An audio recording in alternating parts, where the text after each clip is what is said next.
LeBron, gumagawa ng tamang play, binatikos. Warriors, may magandang natututunan laban sa Suns. Chris Paul, pinersonal ni Scott Foster. Ngunit bago ang lahat, kung gusto nyo ng matibay na basketball shoes, KD 15 with spike, mabibili lamang sa halagang 2,100. I-click lamang ang link sa comment section or bisitahin lamang ang tfin.com for more high quality shoes. Walang preno ang galit ng mga fans matapos magkaroon ng pagkakamali si LeBron James sa pinakamasamang oras sa pagkatalo ng Lakers na 104-101 laban sa Mavs. Si LeBron James ay talagang gumagaling sa pagtutok ng Los Angeles Lakers mula sa 20 points na pagkakabanggaan sa kanilang laro nitong Miyerkules laban sa Dallas Mavericks. Inambag ni James ang 16 sa kanyang 26 points sa final frame. At sa totoo lang, siya pa ang nagdala ng Lakers sa isang 2-point lead na may lamang na 1 minuto sa laro. Pero ng pinakaimportanteng oras, hindi nagtagumpay si James. Pagkatapos makuha ng Mavs ang lamang sa tulong ng triple ni Kyrie Irving sa 21 seconds remaining, tumanggi ang Lakers na tumawag ng timeout.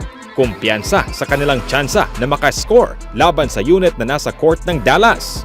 Ginawa nila James at Austin Reeves ang pick and roll na nagbigay ng magandang laban kay King. Subalit, sa halip na itulak ito ng malakas patungo sa ring, nagdesisyon si James na magtapon ng maling pasa patungo kay Anthony Davis na mabuti ang opensa ng Mavs na nauwi sa isang steal.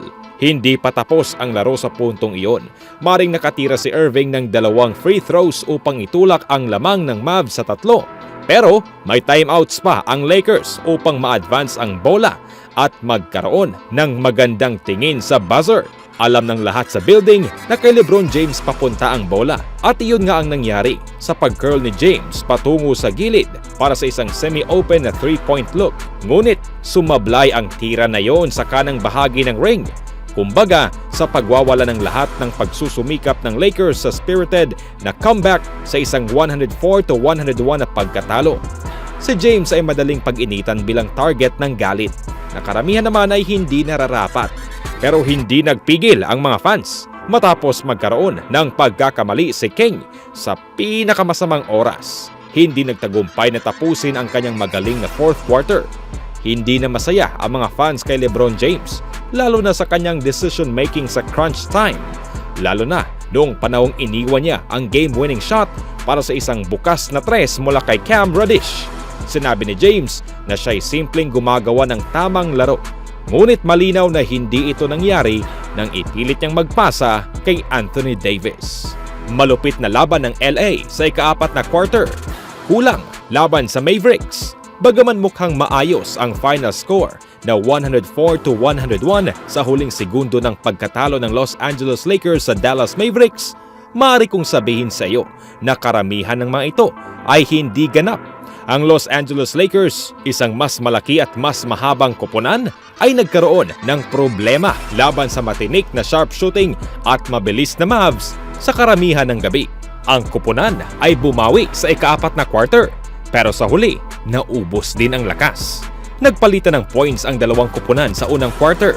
Ang all-star na mga guards ng Mavericks na sina Kyrie Irving at Luka Doncic ang nagbigay ng karamihan ng opensa ng Dallas sa quarter na may 26 points sa 29 na koponan. Nagtapos naman ang Los Angeles na may 26 points. Ang Mavericks ay lubos na wala sa ayos, hindi gumamit ng timeouts ng taktikal at halos muntikang matalo ang laro bagamat may 20 points na lamang sila sa isang punto. Si James naman, isang beses na halos hindi mukhang pinakamatanda sa liga. Gumamit ng kanyang buong lakas sa opensiba ngayong gabi. Tumama siya ng 3 of 7 mula sa malayong range sa period na ito. Hindi lang si James at konting Reeves, si Taurean Prince ay nakisali rin sa laban. May 5 points siya sa quarter na may highlight na baseline mid-range take. Bakit nga ba sa ganoong senaryo kailangan mong umaasa kay James na magkaroon ng clutch 3? Oo, magaling siya na shooter ngayong season. Pero bakit hindi subukan ang mas kilalang magaling sa kasaysayan tulad ni Taurean Prince? Si Reeves na nag-i-inbound pero marahil ay hindi dapat, o si D'Angelo Russell na nakatambay sa paint ng walang rason. Ano sa tingin niyo mga kaibigan? Samantala mga kaibigan, Tagpo ng talino, Brown at Kristaps Porzingis. Pinag-usapan ang kanilang biglang nagbubulungan na ugnayan. Walang ka-team na mas naapektuhan sa pagdating ni Kristaps Porzingis kaysa kay Jaylen Brown. Kitang-kita ito ulit sa panalo ng Celtics na 119-116 laban sa Bucks, kung saan si Brown ay may pinakamaraming assists sa laro. May 7'3" center pa na mala sniper sa tres at nagpaparusa sa mga switch. Kaya nagiging madali para kay Brown sa pick and roll. Tulad ng ipinakita sa opening night win ng Boston Celtics laban sa New York Knicks, agad-agad nagkaroon ng astig na chemistry ang dalawa na agad nagdudulot ng bentahe sa mga pinaka-importanting sandali. Sa 119-116 na panalo laban sa Milwaukee Bucks nitong Miyerkules, isang posibleng preview ng Eastern Conference Finals. Makikita ang dalawang halimbawa pa ng kanilang samahan at ang pag-unlad ng partnership sa court na ito. Isa ito sa mga pinakamagandang performance ng two-time All-Star bilang facilitator sa kanyang karera. Karamihan nito ay dahil sa kanyang tamang desisyon habang papunta sa ring. Pero malaki rin ang papel ng pick and roll kay Porzingis. Si Porzingis na may 21 points at 6 rebounds at nasa root ng balance attack ng Celtics laban sa Bucks ay nagkaroon din ng kanyang sandali sa podium pagkatapos ng laro, kung saan pinag-usapan niya ang synergy sa kanilang dalawa ni Brown.